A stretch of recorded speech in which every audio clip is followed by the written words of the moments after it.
그러니까 많은 사람들이 좀 오해를 하는 게 미국이 타이완을 잃는다고 해서 못 사는 건 아니다.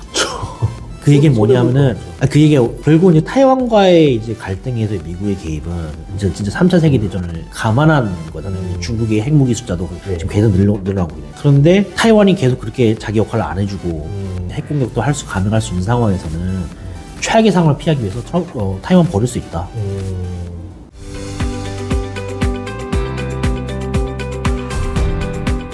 결국은 제가 이전 바뀌지 않는 셈법은 무엇일까고 했을 때 중국에 대한 견제. 근데 지금까지 뭐 이건 그 전통적인 그 트럼프뿐만 아니라 트럼프도 이제 한국의 효용성에 대해서 굉장히 의심을 많이 하는 게 결국은 북한도 있지만 과연 이제 중국에 대해서 적극적인 역할을 하고 있느냐. 그래서 굉장히 의문이 있는 상황에서 결국 우리도 이제 그렇게 하라는 건 아니지만 트럼프의 구미가 딸릴 수 있는 건 중국에 대해서는 지금 어쩌면 압박 정책을 굉장히 많이 할 거란 말이에요.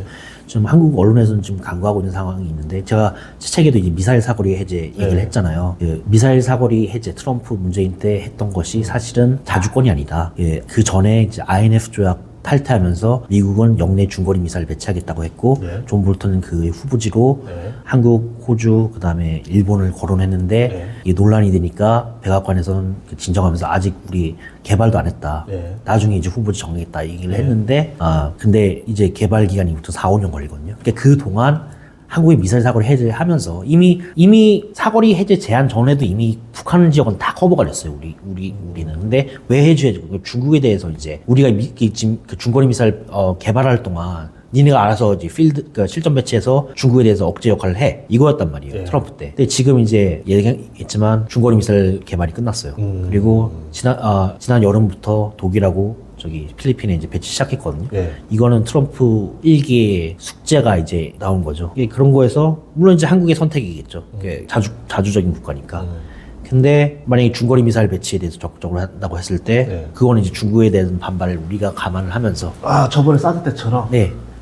그렇다고 미국이 적극적으로 보호하지는 않고, 왜냐하면 그거는 이제, 니네도 팀메이트로 같이 얻어맞는 건데, 그렇기 때문에 뭐 그런 거에 대해서 만약에 이제 한다고 했을 때 또 한국에 대한 중국에 대응한 어떤 전략적 가치 그럼 한번 생각해 볼게라고 할 수도 있는 부분이죠. 근데 극단적인 케이스고 뭐 그렇게 하라는 법은 아니지만 한 예를 드는 거예요. 트럼프 때 뭘 이제 중요시 여겼냐. 그리고 가령 이제 트럼프 대통령이 이제 제가 이 얘기를 이제 전직 관리, 트럼프 일기 때 했던 전직 관리한테 들은 건데, 자신이 이제, 많은 사람들이 그 얘기를 해요. 보수든 진보든, 이게 미국의 장기국익 관점에서, 아니, 북한이 아니라 중국 견제용에서는 거리가 가깝잖아요. 주한미군은 중요한 존재인데, 중국과 견제 관점에서. 이거 솔직히 협박용 아니야. 진짜, 트럼프가 뺄 것 같아? 양쪽 다 그렇게 생각하거든요. 그리고 전직 관리도 당시 현직이었을 때 문재인 정부에 있는 그 고위 관리도 그렇게 똑같이 물어봤대요.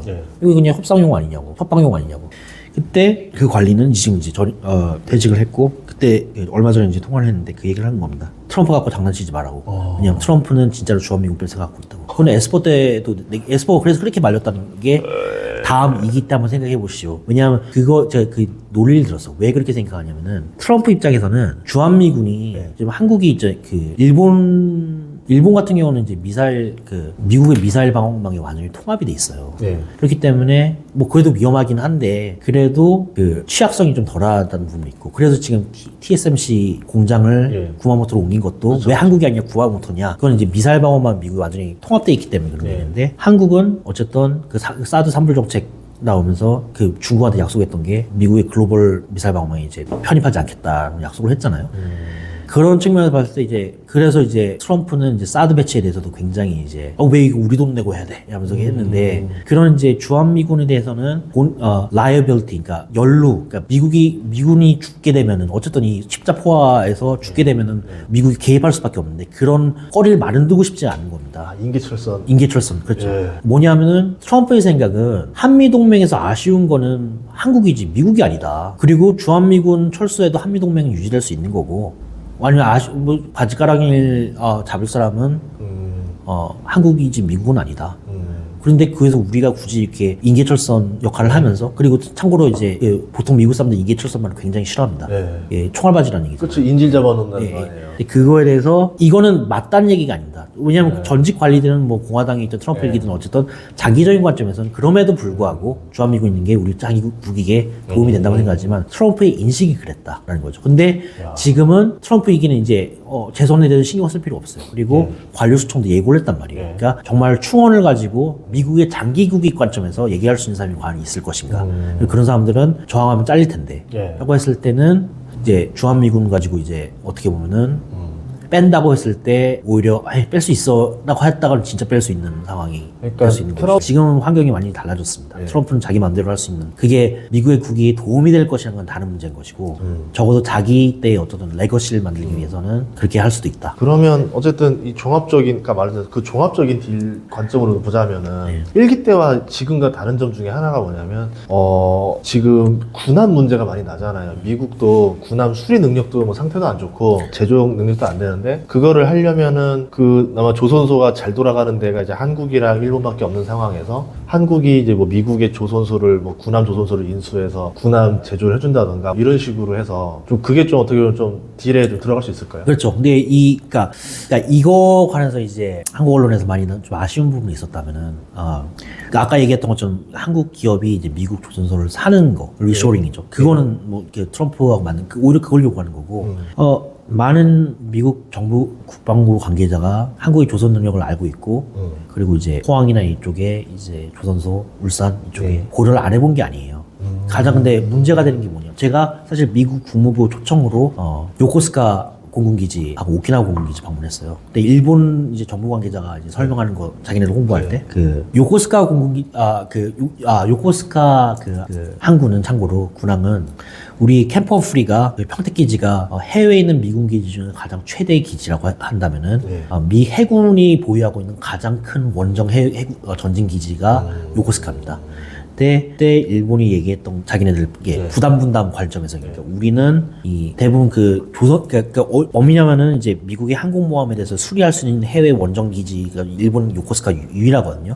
그래서 그거를 수리할 수 있는 그 조선공예 전문직들을 우리가 그 사람들은 이제 대를 이어가지고 그 일을 하고 있어요. 그리고 이거는 미국이 돈을 낸 게 아니라 일본 정부의 돈에서 나가고 있다는 거를 홍보하고 있어요. 미국한테 그걸 강조하고 있거든요. 이게 부담 분담이 역할인 거죠. 근데 한국도 그런 조선 능력이 있지만, 그리고 어쨌든 일본만 가지고는 이제 안 되니까 이제 한국도 하는 거지만, 거기서 말하는 거는 왜 그러는데 울산이, 우리 현지 공장이 안 되냐면은 결국 또한 그 북한과 이제 중국의 포화 사격 A280 안에 있는 포화 공격에서 취약성 그리고 한국이 이게 미국의 미사일 방어망이 들어가지 못하기 때문에 결국은 십자 포화 공격 지금 평택 주둔기지에 밀집 대응이 지금 위험하다. 트럼프 사람들 계속 얘기하고 있잖아요. 그렇기 때문에 분산 배치해야 된다고 똑같은 논리인 거예요. 일본은 이제 어쨌든 그 방어망이 완전히 지금 미국에 포함되어 있기 때문에 그나마 안전성이 담보되고 근데 한국이나 조선소는 그렇지 않다는 거죠. 그런 거기 때문에 위슈 띵킹으로 우리가 이게 조선소 우리 쪽에서 한다는 얘기가 아니라 결국은 그 포틀랜드나 이쪽에 미국 그 조선소 있잖아요. 그쪽에 이제 한국 기업이 들어와서 거기서 이제 하라는 얘기죠. 그 존스레트법 때문에라도 수리 말고 제작은 다 거기서 해야 되잖아요. 네. 그래서 그게 이제 좀 세법의 차이가 있다. 인식의 차이가 있다. 한국에 이제 바라는 건 이렇게 미국에 대한 직접적인 투자, 한국 기업에라는 거죠. 그러면 결국은 하긴 뭐 트럼프도 원하는 게 리쇼어링, 그러니까 미국에 투자하라는 얘기인데 이제 그런 식으로 투자가 좀 진행되는 게 어떻게 보면 단순히 기업의 이익이 아니라 이건 국가 간의 어떤 협상과 연관이 있을 수 있다. 이렇게 봐야 되겠네요. 알겠습니다. 근데 뭐 그렇다고 리쇼어링 한다고 해서 꼭 우리한테 단점이냐 그건 또 아니에요. 왜냐면 어쨌든 그럼에도 불구하고 그 자재나 같은 경우 뭐 서플라이 체인으로 그 미국에는 그 조선소로 가야 하기 때문에 뭐 그래도 이제 우리에게도 떨어질 수 있는 이제 떡고물 같은 건 있겠지만 그러니까 그럼에도 이제 좀 이제 그러니까 어떻게 뭘 더 초점에 뒀냐를 좀 이제 생각을 해야 되는 부분인 거죠. 그리고 이제 그 뭐 얘기도 나오지만 옛날처럼 항공모함을 또 찍어내진 않지 않을까요? 그 뭐 체제 자체가 뭐 옛날처럼 함재기 띄우고 뭐 이런 형태의 싸움이 아니라 이제 드론이 워낙 좀 많이 활성화되니까 드론용 뭐 경항공모함이라든가 이런 형태로 좀 더 작아지고 아까 말씀하신 대로 십자포화 얘기하면서 항공모함도 드론, 자폭 드론 이런 걸로 해가지고 십자포화를 맞으면 그 비싼 게 날아가잖아요. 네, 그래서 사실 트럼프가 이제 1기 때 이제 국방부 출입하면서 사실 미국 해군에서 그 트럼프가 이게 한국의 조선소 역량에 대한 이제 기대를 건다는 거에 이게 어떤 컨텍스트에서 나온 거냐면은 트럼프 때 그 결국 이 항공모함 십자포화 문제를 이제 해결하기 위해서 트럼프가 원대하게 추진했던 전략이 있어요. 그게 유령함대, 결국 이제 무인함대를 이제 증축 계획이었거든요.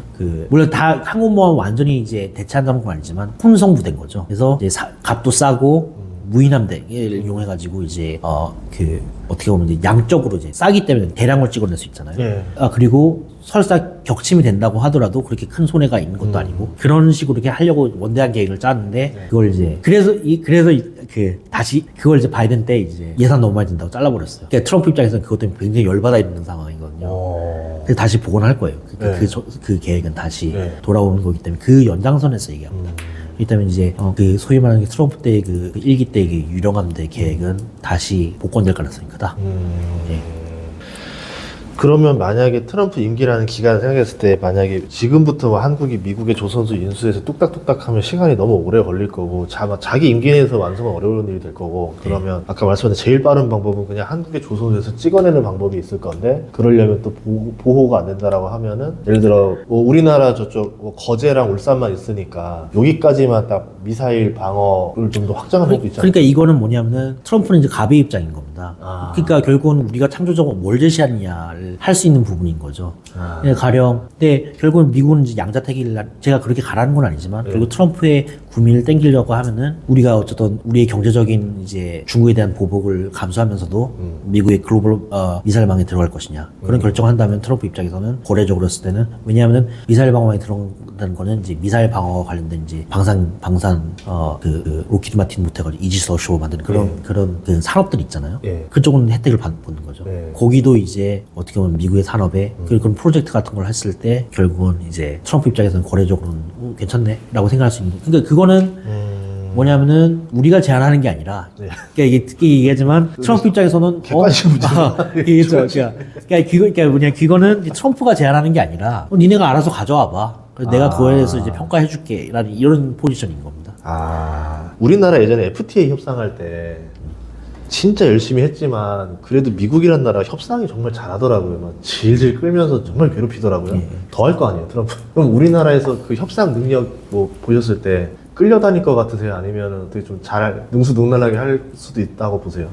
일단 국가적인 전략, 종합적인 전략부터 우리가 어떤 방향을 지향할 것인가에 대해서부터 설정이 돼야 될 것 같아요.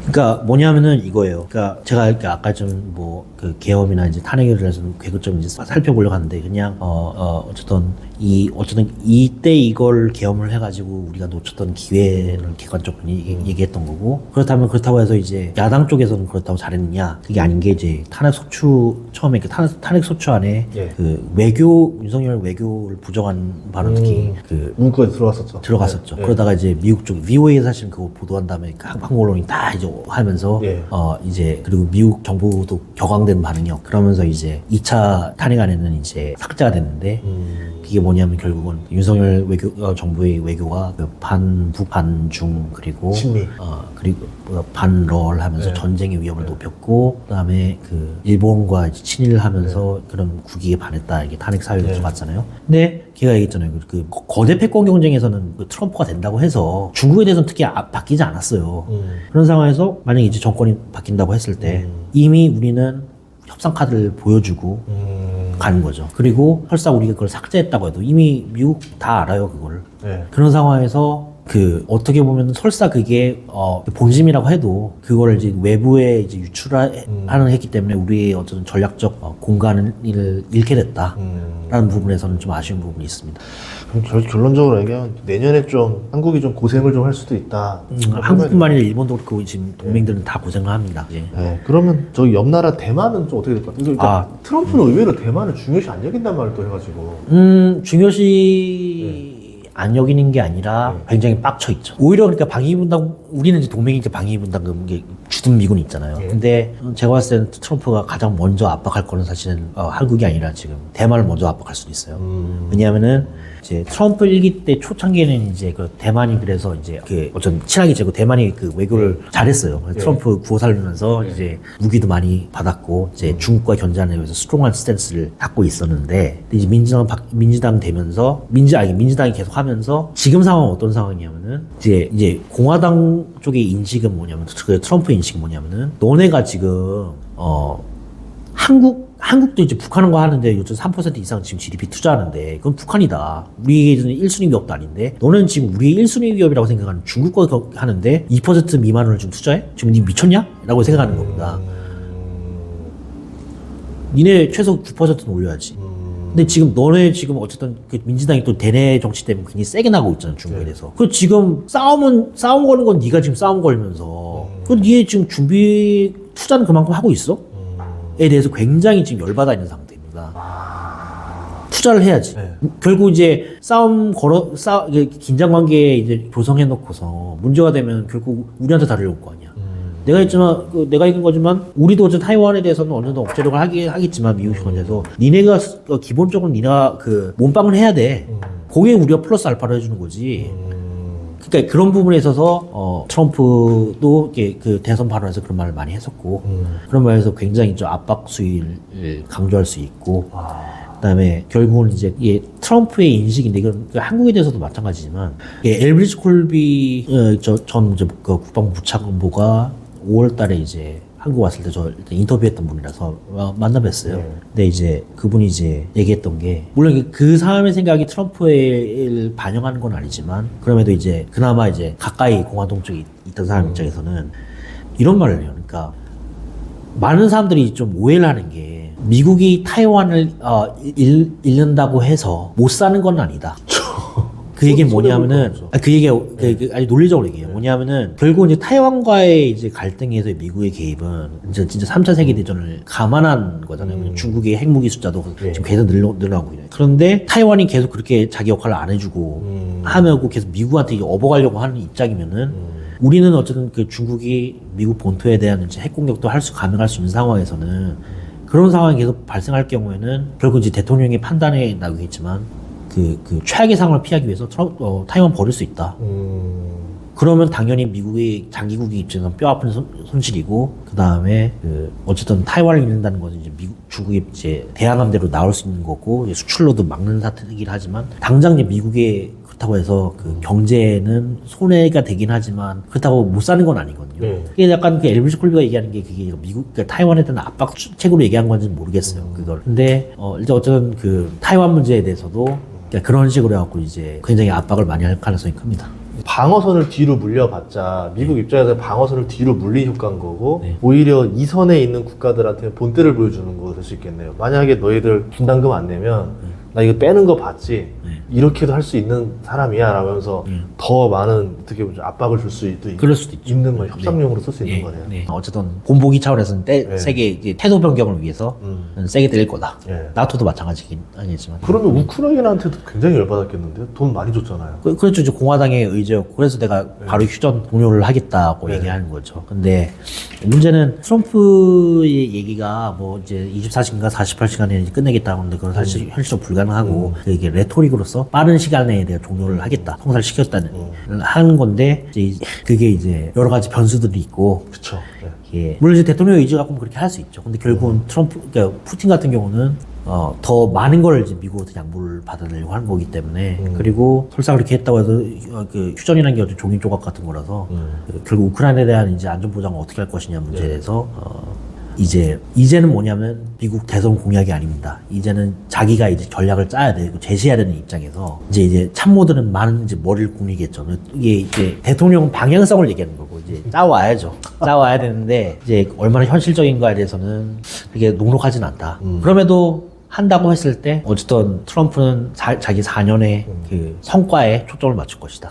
그러면 유럽 같은 경우는 계속 지금 그 얘기 하더라고요. 그러니까 우크라이나랑 러시아 협상 중에서 나토는 가입시키지 않고 대신 유럽군을 우크라이나에 주둔시켜서 그 막아라 라고 하는데 유럽은 또 준비태세가 안 돼 있죠. 네, 전혀 안 돼. 왜냐하면 그거는 이제 일본에서는 마찬가지입니다. 그러니까 왜냐하면 바이든 때 이제 일본이 드디어 이제 그 GDP 이제 그 2%가 2% 이상 올려간 거죠. 그 역사적인 거라고 막 쓰셨잖아요. 근데 문제는 일본이 국방부 지출을 그렇게 GDP 대비를 한다고 해서 바로 전력으로 이어지는 게 아니거든요. 더군다나 일본 같은 경우는 지금 2차 세계대전 이후 완전히 그 거슬했다고 하기는 그렇지만 실전 경험이 하나도 없는 상황이고 결국은 이제 일본은 뭐냐면은 타이완 문제 있을 때 우리가 적극적으로 개입하겠소라고 약속은 했지만 일본 내부에서도 과연 그런 결정을 할 수가 있을 것인가 유사시에 대해서 의문이 있고 미국에서도 어떻게 생각하냐면 2%는 시작이다. 이제 좀 더 역할을 확대해야 된다는 거 있는데 이제 돈을 투자한다고 해서 바로 전력 증강이 이런 것도 아니고 그 훈련, 그 준비 태세 그리고 이제 일본은 좀 모병제인데 과연 그걸 가지고 충분하겠느냐 그에 대한 이제 일본 내에서도 좀 불안이 많아요. 근데 미국이 원하는 건 일본의 몸빵이거든요. 근데 덜이다.